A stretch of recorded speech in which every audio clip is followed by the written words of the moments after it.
Good morning everybody.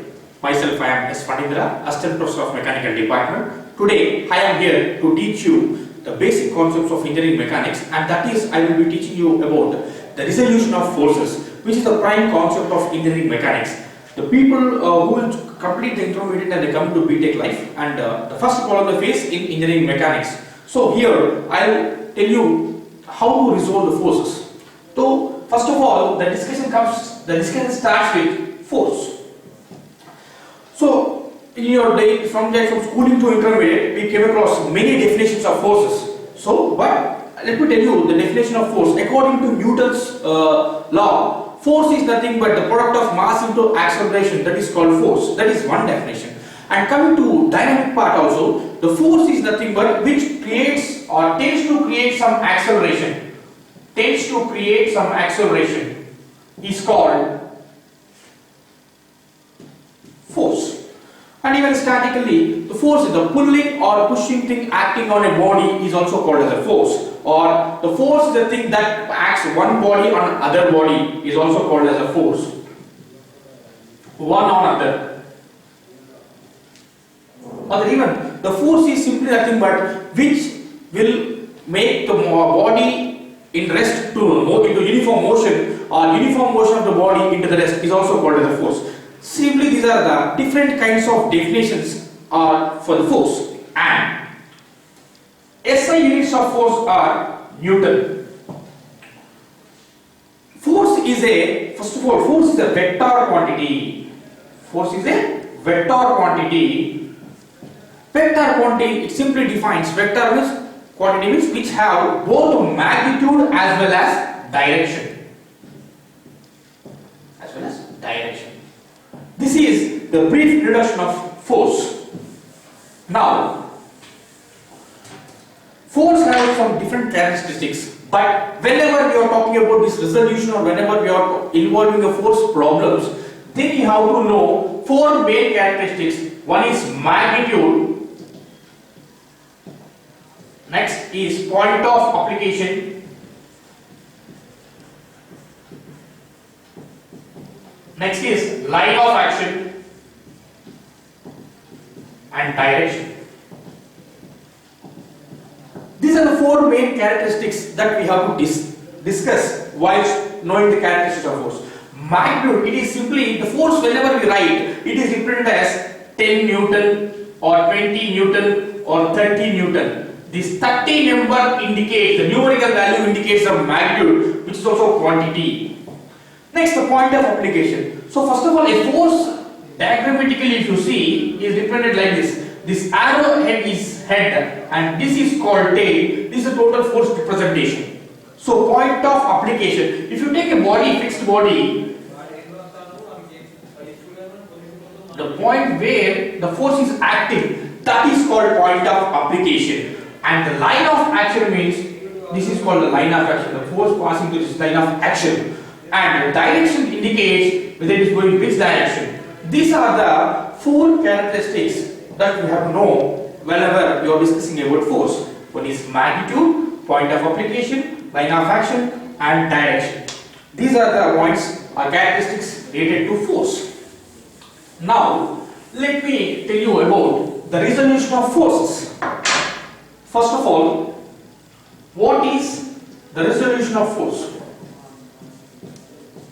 Whenever a force is inclined, when a force is inclined to some x-axis or y-axis, we need to find the components of those. So resolution of force means splitting of a single force into its components is called resolution. Splitting of force into its components is called the resolution of forces. Now, let me tell you about this with a clear explanation. You know, this is your coordinate axis that we come across your life in your mathematics. So whenever, if you take a force F, it is inclined to x-axis with an angle theta. What would be its horizontal component? What would be its vertical component? So if you take, this is as one direction. So a force horizontal component will be F cos theta, vertical component will be F sin theta.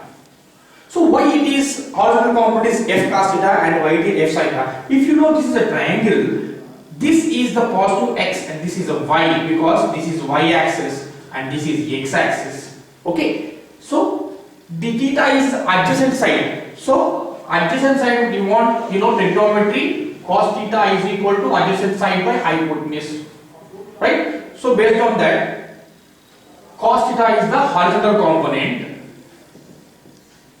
and sin theta is the vertical component. So horizontal component, if you take first quadrant, if a force is in the first quadrant with an angle of theta, its horizontal component h is equal to F cos theta and vertical component is equal to F sin theta, and both are positive because this is going towards positive x axis, this is positive x axis and this is positive y axis.